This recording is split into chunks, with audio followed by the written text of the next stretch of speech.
pangkat, jabatan, kedudukan, harta, ilmu, tidak akan pernah memberikan kepada kita pertolongan, menjadi bekal yang terbaik saat meninggalkan dunia ini. Karena itulah Nabi mengingatkan, setiap tempat punya bekalnya masing-masing. Anda dari Indonesia ke Malaysia, apa dipikir semua yang di Indonesia bisa berlaku di Malaysia? Tidak. Anda dari Indonesia ke Amerika, apakah uang yang berlaku di Indonesia laku di Amerika? Tidak. Belum tentu bisa digunakan. Mas sekarang kita dari dunia akan berpindah ke alam selain dunia. Apakah akan menggunakan bekal dunia? Kata Allah, tidak. Bekal yang dibawa saat berpulang dan kita katakan meninggal dunia itu hanya satu, yaitu amal saleh.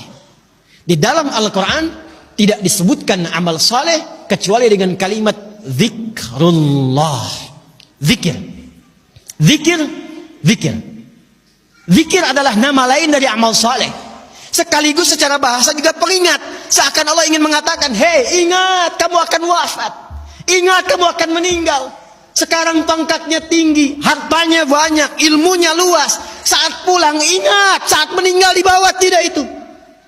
Pakaian cuma 2 helai kain kafan, tidak ada kantongnya. Dibawa ke alam kubur dunia tidak ada yang ikut. Zikir, ingat. Eling, ingat kata Allah. Yang hanya bisa dibawa amal saleh. Karena itulah ketika Allah meminta kita menunaikan amal saleh, semua amalnya disebut dengan zikir. Bukankah kita diperintahkan menunaikan salat? Salat dalam Al-Quran disebut dengan zikir.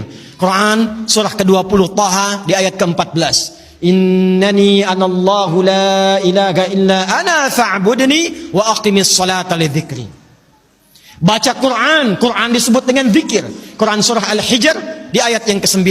Inna nahnu nazzalna dzikra wa inna lahu lahafizun. Menghafal Quran disebut dengan zikir. Disebutkan 4 kali di surah Al-Qamar ayat 17, ayat 22, ayat 32, ayat 40. Wa laqad yassarnal Qur'ana lidzikri fahal mim muddakir. Doa itu amal saleh disebut dengan zikir. Quran surah ke-7 Al-A'raf ayat 205. Udzkur rabbaka fi nafsika tadarruan wa khifatan wa dunal jahri minal qaul. Anda setelah salat mengucapkan subhanallah, alhamdulillah, Allahu akbar, itu zikir. Quran surah ke-4 An-Nisa ayat 103. Fa idza qadaytumus salata fadhkurullah. Maka kata Allah, ingat, kalau sudah sampai akhir pekan itu, yang dihitung jangan cuma dunianya. Berapa ya harta yang dikumpulkan selama kerja ini? Di pasar berapa keuntungan yang diraih? Di kantor berapa omset yang didapatkan? Berapa pangkat yang sudah diletakkan di pundak itu? Berapa ilmu yang sudah diraih? Kata Allah, ingat.